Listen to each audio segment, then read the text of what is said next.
Good morning everyone. आज हम लोग डिस्कस करेंगे चैप्टर नंबर 3 जो कि है गेटिंग स्टार्टेड विद पाइथन। इससे पहले जो दो चैप्टर पढ़े थे, पहला था बेसिक कंप्यूटर ऑर्गेनाइजेशन और दूसरा था डेटा रिप्रेजेंटेशन। देखिए, फर्स्ट वाला हार्डवेयर और सॉफ्टवेयर से रिलेटेड था, सेकंड वाला डेटा रिप्रेजेंटेशन जिसमें आपका नंबर सिस्टम वगैरह था। बट इन दोनों चैप्टर्स का कोई ज़्यादा प्रोग्रामिंग से लेना देना नहीं था। अब प्रोग्रामिंग इसी चैप्टर से स्टार्ट होती है। तो जो प्रोग्रामिंग लैंग्वेज आपके कोर्स में दी गई है दैट इज़ पाइथन।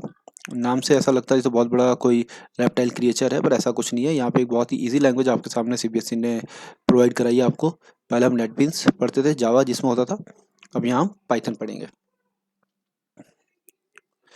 सबसे पहले इंट्रोडक्शन की बात करते हैं।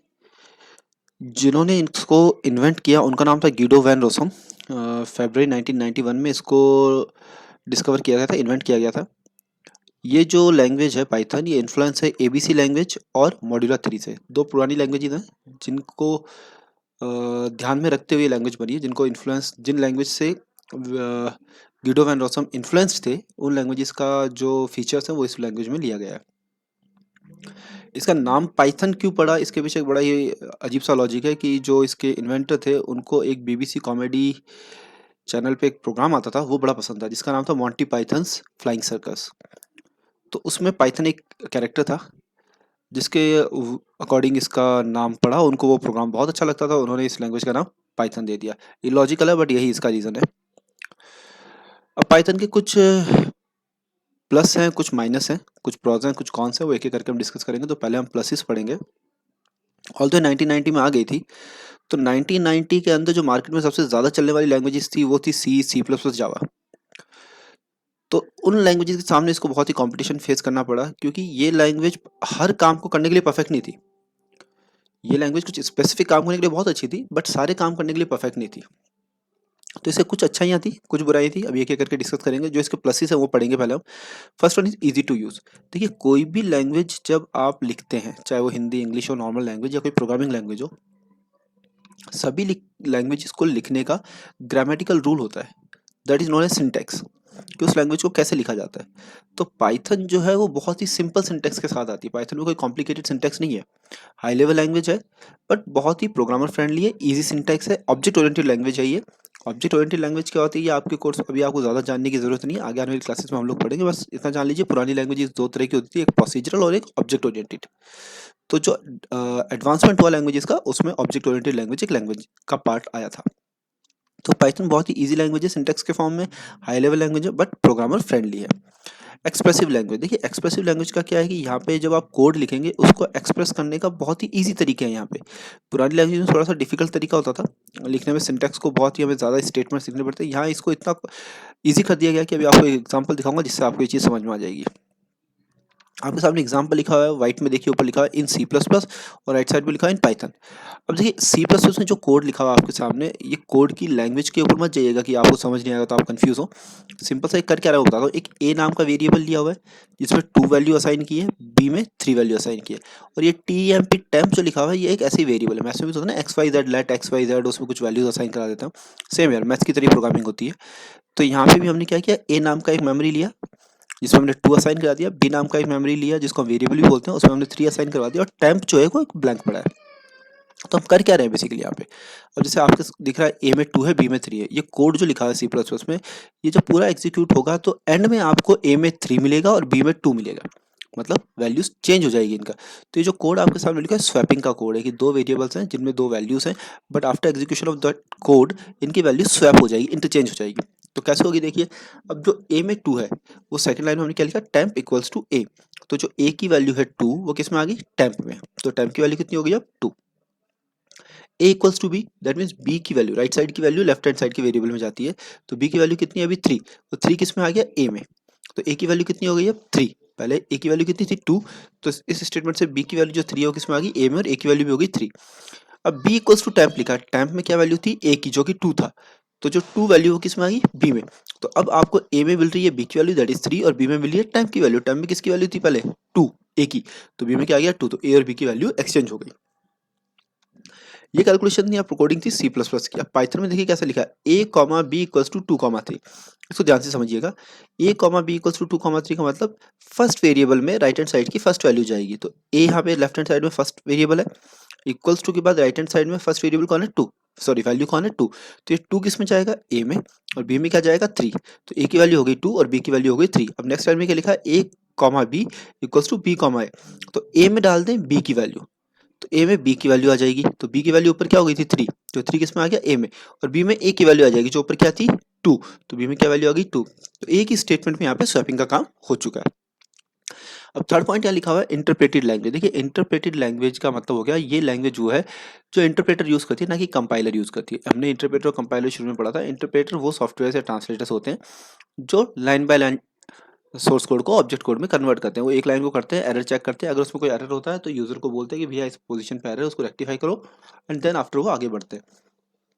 प्रोसेसिंग इस तरह की धीरे होती है, मैं पहले बता रहा हूँ, ये थोड़ा स्लो काम करते हैं, बट क्योंकि आप लर्नर हैं, बिगनर प्रोग्रामर्स होते हैं, तो उनके लिए ये अच्छा माना जाता है। It's completeness. देखिए क्या होता है, जो आपकी पाइथन लैंग्वेज है ये बहुत सारी लाइब्रेरीज को अपने साथ लेके रखती है।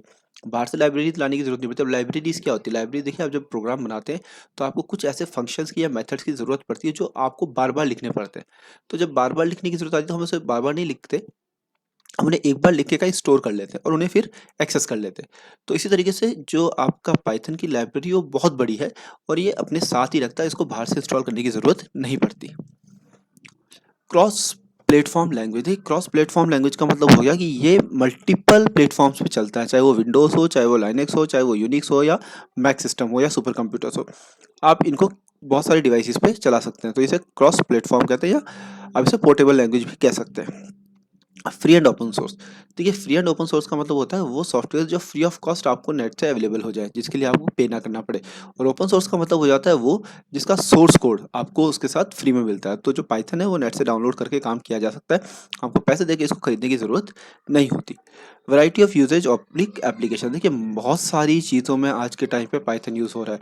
आप चाहे फ्लिपकार्ट यूज़ कर लीजिए, चाहे आप गूगल पे आप देखते होंगे, लाइक आप गूगल पे कुछ सर्च करते हैं। आज फॉर एग्जांपल मैंने सर्च किया लैपटॉप, अगर एक बार मैं गूगल पे लैपटॉप सर्च करूँगा तो गूगल मेरे फीड्स के अंदर फिर मुझे कंटिन्यूअसली लैपटॉप की इन्फॉर्मेशन दिखाएगा। वही फ्लिपकार्ट के ऊपर होता है, एक दिन आप जाके कभी कोई प्रोडक्ट सर्च कर लीजिए, फिर फ्लिपकार्ट या कोई भी जो शॉपिंग साइट है वो आपको कंटिन्यूअसली उस प्रोडक्ट के रिगार्डिंग नोटिफिकेशन भेजती रहती है। तो ये उनको कैसे पता चला, तो ये जो सारी कैलकुलेशन, इतना बड़ा डेटा को हैंडल करना है, ये बैकएंड पे कौन कर रहा है, अभी पाइथन कर रहा है। तो पाइथन बहुत सारी जगह यूज़ हो रहा है, चाहे वो आपकी वेब बेस्ड एप्लीकेशन हो, चाहे वो डेटाबेस हैंडलिंग एप्लीकेशन हो, चाहे जीयूआई प्रोग्रामिंग की एप्लीकेशन हो, आर्टिफिशियल इंटेलिजेंस की एप्लीकेशन हो, या कोई डेटा एनालिसिस, आजकल आप समझो डेटा साइंस या डेटा एनालिसिस वाला जो काम चलता है, तो बिग डेटा को एनालाइज करने के काम में आता है, वो आपका पाइथन का यूज़ होता है। अब वो सारे तो देखिए इसके प्लसेस थे, पॉजिटिव पॉइंट्स थे, बट इसके कुछ माइनस ड्रॉबैक्स भी तो होंगे।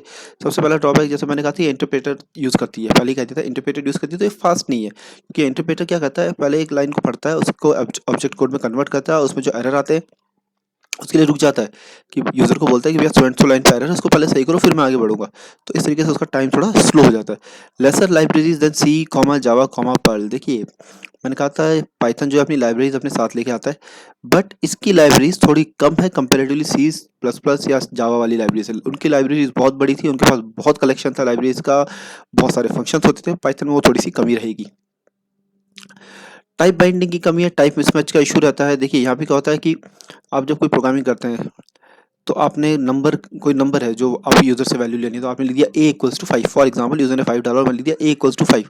फिर आप उसी a में अपना नाम भी ले सकते हैं। पहले तो उस a ने क्या स्टोर किया था, नंबर, अब वो a क्या स्टोर कर रहा है, आपका नाम, अल्फ़ाबेट वाली वैल्यू। तो यहाँ थोड़ा वेरिएशन है, यहाँ टाइप की बाइंडिंग स्ट्रॉन्ग नहीं है। एक वेरिएबल कभी कोई वैल्यू स्टोर कर लेता है, कभी कोई वैल्यू स्टोर कर लेता है, तो उसमें थोड़ी सी यहाँ पे दिक्कत आ सकती है। Not easily convertible. देखिए अब मैंने आपको कह दिया कि पहले ए में आपने इंटीजर वैल्यू डाल दी 5, और फिर ए में अपना नाम डाल दिया जो कि अल्फ़ाबेट वाला नाम था। तो अब आप किसी लैंग्वेज को अगर कन्वर्ट करते हैं, जैसे पाइथन में बने हुए प्रोग्राम को किसी पुरानी लैंग्वेज में कन्वर्ट करते हैं, तो ये चीज़ दूसरी लैंग्वेजेस में सपोर्टेबल नहीं है, ये सिर्फ पाइथन में ही है। तो पाइथन वाला जो सिंटैक्स है, पाइथन वाले जो कॉन्सेप्ट है, वो ईजिली दूसरी लैंग्वेज में कन्वर्ट नहीं किए जा सकते, ठीक है ना। तो पाइथन के साथ ही आपको रहना पड़ता है, फिर कन्वर्ट नहीं कर सकते आप इसको। अब बात आती है वर्किंग इन पाइथन की, पाइथन में काम कैसे करें। तो पाइथन में काम करने के लिए आपको बहुत सारे इंटरफेस मिलेंगे, दुनिया भर के इंटरफेस मार्केट में अवेलेबल है, जिसमें भी काम करना चाहे कर सकते हो। बट स्कूल में या मैं जो काम करवाऊंगा वो आईडियली में करवाएंगे, एनाकोंडा पे करवाएंगे। दो इसके सॉफ्टवेयर है, एक आईडियली और एक एनाकोंडा। आईडियली थोड़ा सा हल्का सॉफ्टवेयर है, ईजी टू इंस्टॉल है, पर उसमें लाइब्रेरीज़ की थोड़ी-सी कमी रहती है, जबकि एनाकोंडा है वो बहुत बड़ा सॉफ्टवेयर है और कंप्लीट लाइब्रेरीज़ अपने साथ होल्ड करके रखता है। तो 11th में हम आइडियली पे काम चला लेते हैं, 12th में बिना एनाकोंडा के हम काम नहीं कर पाएँगे, आइडियली में थोड़ी कमी आने लग जाती है प्रोजेक्ट्स वगैरह के लिए। तो ये कह रहा है डिफ़ॉल्ट इंस्टॉलेशन आप कहाँ से करेंगे, www.python.org से। तो सी पाइथन इंस्टॉलेशन वहाँ से होता है, जिसमें आपको पाइथन इंटरप्रेटर, पाइथन आइडियली और पीआईपी पैकेज इंस्टॉलर मिलता है। वो अपने आप मिलता है, आप तो इसको डाउनलोड करेंगे और चीज़ें आपको देगा। एक तो इंटरप्रेटर देगा जो आपके बनाए हुए कोड को कन्वर्ट करेगा, पाइथन आइडियली मिलेगा जिसमें आप कोड लिखेंगे। आइडियली अभी मैं आपको चला के दिखाऊंगा कैसा आइडियली चलता है। और पीआईपी पैकेज इंस्टॉलर की आपको जब बाहर से लाइब्रेरीज इंपोर्ट करनी पड़ती है तो पीआईपी कमांड के थ्रू हम वो करते हैं। दूसरा डिस्ट्रीब्यूशन यहाँ जो दिखाया है, सॉरी, पाइथन डिस्ट्रीब्यूशन इसमें दूसरा दिखाया वो है एनाकोंडा का। एनाकोंडा के अंदर प्रीलोडेड लाइब्रेरीज आती हैं, बहुत सारी लाइब्रेरीज आप वहाँ से अपना काम चला सकते हैं। इसके अलावा भी और अवेलेबल हैं आईडीज़, कौन सा स्पाइडर है, आपका पाइचाम आईडी है, और भी बहुत सारे आईडीज़ है जिनके अंदर आप काम कर सकते हैं। अब मैंने आपको जैसा कहा कि मैं आपको आइडियली चला के दिखाऊंगा, तो इस प्रेजेंटेशन को भी थोड़ा सा देख लेते हैं, फिर अपन उसके आगे चलेंगे। ठीक है, अभी इंटरेक्टिव मोड और स्क्रिप्ट मोड दो होते हैं। स्क्रिप्ट मोड अभी बताया नहीं है, इंटरेक्टिव मोड की मैं बात कर लेता हूँ, वो मैं आइडियली पे चला के दिखाऊंगा, स्क्रिप्ट मोड में बाद में बताऊंगा। आइडियली के अंदर जो इंटरेक्टिव मोड होता है ये होता है कि अभी आइडियली आपके सामने खोलेंगे, उसमें हम जो भी कमांड लिखेंगे, आपका पाइथन का जो आइडियली है, जो इंटरफेस है, जो स्क्रीन है जिस पर आप कोड लिखेंगे, वो आपको हाथों हाथ उसका आउटपुट जनरेट करके दे देगा। फॉर एग्जाम्पल यहाँ पे आप देख रहे हैं ग्रेटर देन के 3 साइन दिखाए हैं मैंने, ग्रेटर देन के 3 साइन है जिसको हम कमांड प्रॉम्प्ट बोलते हैं। यहाँ पे उस कमांड प्रॉम्प्ट के सामने जो भी कमांड लिखेंगे, फॉर एग्जांपल मैंने लिखा 2 + 5 तो यू विल गेट 7। वहाँ मैंने लिखा प्रिंट हेलो तो नीचे हेलो लिखा हुआ है। चलो मैं करके दिखाता हूँ इस चीज़ को। मैं एक बार इसको थोड़ा बंद कर देता हूँ या मिनिमाइज कर देते हैं एक बार इसको, और हम आइडियली खोलते हैं।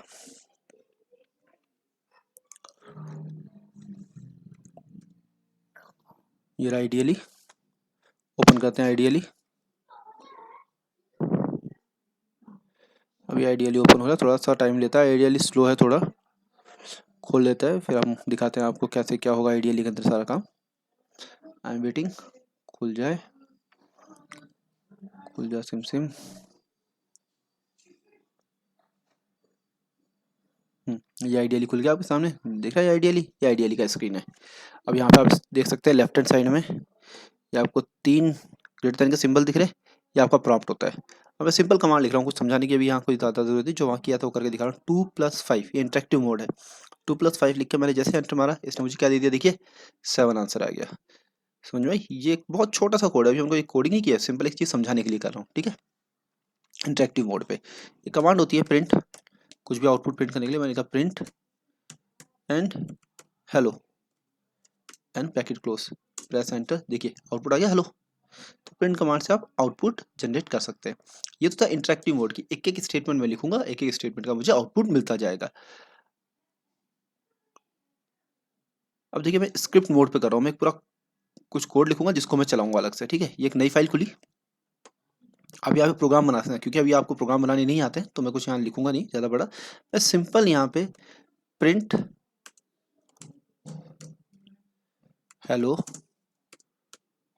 पाइथन लिख रहा हूँ, नथिंग एल्स। ठीक है, और इसको मैं सेव करूंगा, सेव सेव और सेव एज, जो आपको सही लगा मैं भी सेव ही कर लेता हूँ इसको। ठीक है, पाइथन की फाइल को जब आप सेव करेंगे ना, तो आप, मैं इसको जैसे डेस्कटॉप पे सेव कर लेता हूँ, आप जिस भी नाम से करिए कोई दिक्कत नहीं है। सिंटैक्स का रूल आप कुछ भी फॉलो कर लीजिए, जैसे मेरा फर्स्ट प्रोग्राम है तो मैं लिख दूंगा फर्स्ट, एक्सटेंशन इसका जो होगा वो होगा .py। पाइथन की फाइल का एक्सटेंशन क्या होता है, py, एंड देन सेव। हो गया सेव। अब इसको चला के अगर आपको देखना है, एग्जीक्यूट तो करना पड़ेगा ना प्रोग्राम को, क्या आउटपुट आ रहा है, यहाँ से कर लेते हैं, मैं बंद कर लेता हूँ एक बार। वापस गया मैं फाइल में, ओपन, डेस्कटॉप पे मैंने सेव किया था, किस नाम से किया था, आई थिंक फर्स्ट पाइथन, ये आ गया, इसको ओपन किया, ये आ गया मेरा प्रोग्राम। उसको चला के देखें तो रन मॉड्यूल, ये देखिए हेलो पाइथन आ गया आंसर। प्रोग्राम मेरा स्क्रिप्ट, वो जो तरीका था, वो जो मैंने पूरा एक अलग से विंडो ओपन किया था वो था स्क्रिप्ट। ये जो ऊपर ये वाला काम किया 2 + 5 वाला, ये आपका इंटरेक्टिव मोड है। इजी नहीं लग रहा होगा कि ये सब क्या रामायण हो रही है, और थोड़ा इंटरेस्टिंग लग रहा होगा कि यार नई चीज़ सीखने को मिले, प्रोग्रामिंग कर रहे हैं हम। ये हेलो पाइथन, ये हेलो वर्ल्ड या 7 करना, ये पाइथन प्रोग्रामिंग नहीं है, बहुत कुछ है आगे करने को। बट अभी तक अगर कोई भी चीज़ समझ नहीं आई हो तो आप मुझसे पूछ लीजिएगा। चलिए, थैंक यू।